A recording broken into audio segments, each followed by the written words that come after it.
Alright, YouTube and Fallout community. So in today's video, guys, I want to talk to you about Fallout 4 and kind of the things it brought to the series, some of the new overhauls and new additions to the series that I think were good and will hopefully make a return in, a future Fallout or maybe even Elder Scrolls, since they're kind of the same thing. First up in this video is the combat system and kind of the VAT system as well, because it goes hand in hand. They're completely overhauled it. They've always had aiming down sights. If you go back to Fallout 3, whenever you're in first person and you aimed with the left trigger, it didn't do a whole lot. If you went third person, you could see your guy bring his gun up to, where his eyes going over the iron sights, and you can see these aiming down sights. With New Vegas, they actually introduced where you're actually aiming down sights, and it was pretty cool to use the actual iron sights or scopes.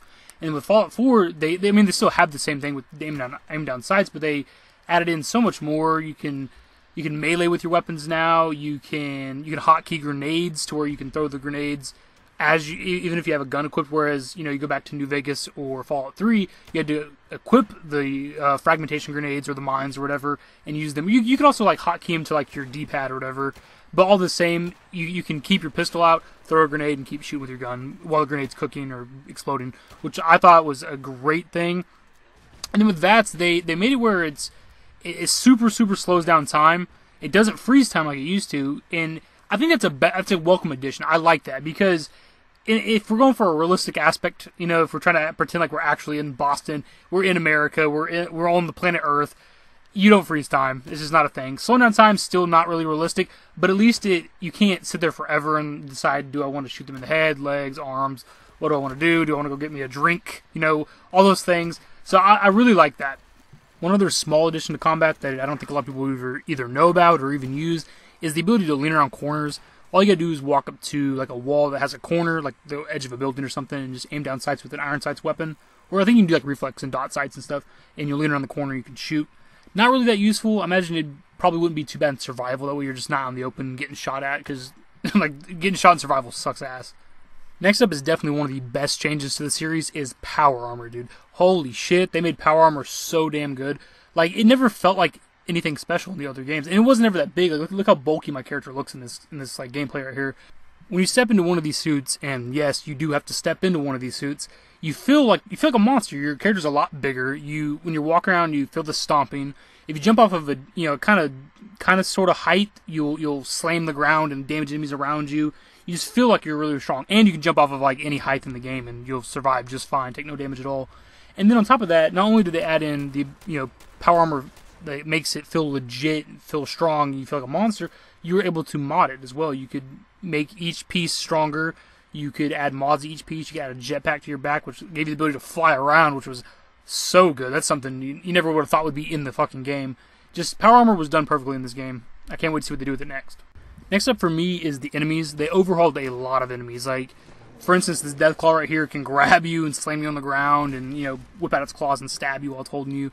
The feral ghouls are now more zombie-like. You fight a shit ton of them at a time. They run really, really fast. They've never really been that fast in the older games.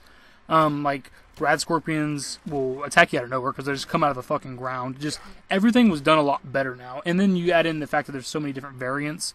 You go back to the older Fallout games, New Vegas had almost every enemy in New Vegas had variants. But you go back to Fallout 3, and there really wasn't any other variants other than the ghouls. And this game, pretty much everything that I can think of right now has a variant to it, and they all have glowing one variants. I believe there's legendary variants to everybody. That's how you get the legendary weapons and stuff. It was just, they completely overhauled a lot of the enemies, and it just made the game better, because now Deathclaws are more threatening than they've ever been. Because before, they've always been strong, but now a Deathclaw will get down on all fours and run at you and jump left to right, so it's hard to shoot outside of VATS. And they're really, really fast. They've always been pretty fast, but it's just, everything was done a lot better now.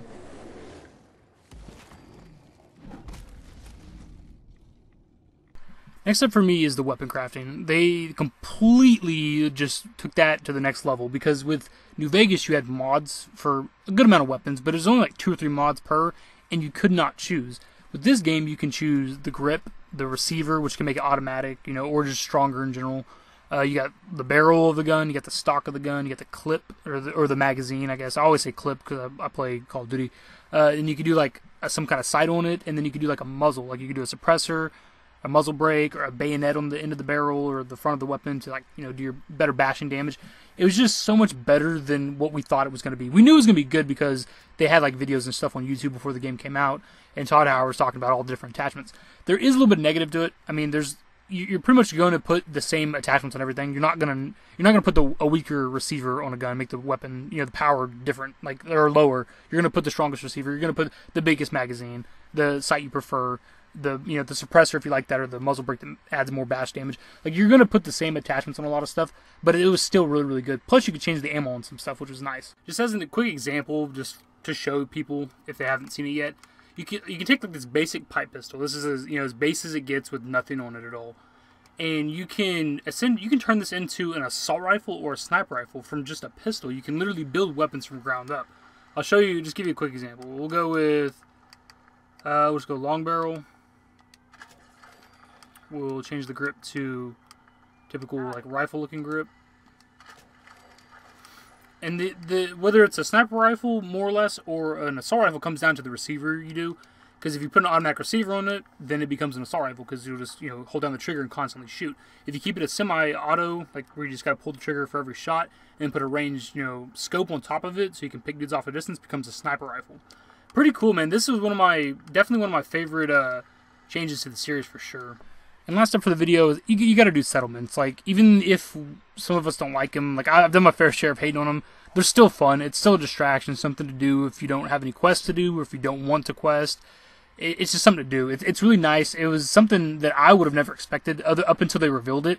Like, if I was speculating on things to have in Fallout 4 before we ever got any news, this was never something I would have ever thought they were going to add. So it was a great addition. I was excited for it. I realized how, it wasn't as good when it first launched. There wasn't as many items. There's a lot of like clipping issues where things don't connect, and you have weird shit like sinking into the ground, and it's not as good as we want it to be, because the world of Fallout, like, you go to Minecraft's completely flat, This isn't a flat game. Like, the world's not completely flat. There's hills and rocks and all that shit. So it kind of makes for some issues here and there, but you can't not add, settlements to a list of the things that are great for them to put into the Fallout series. Hopefully, in the future, if they keep this, which I'm assuming they would, it's better in the next game. And a couple of honorable mentions, we could do like graphics. Graphics were definitely so much improvement compared to 3 New Vegas and Skyrim. Skyrim had decent graphics though, but compared to those, like, it's so much better. It got some hate when it first launched. People were saying it wasn't as good as the Xbox One or PS4 could be, and that was so ridiculous because who gives a shit, because it's like 100 times better than it used to be. Mods are definitely a good welcome addition to the series, even though there's been some problems with the PS4 and whatnot, and Xbox, the mods we only have like a 2 gigabyte limit, shit like that, but it's still a great thing. Another one for me is like the verticality of some locations. You can go like more or less up an entire skyscraper and shit. The depth of locations where there's just so much loot and rooms and floors to every building, and then every item having value. That's definitely probably one of the best things. Pretty much any item you get can be broke down into some material.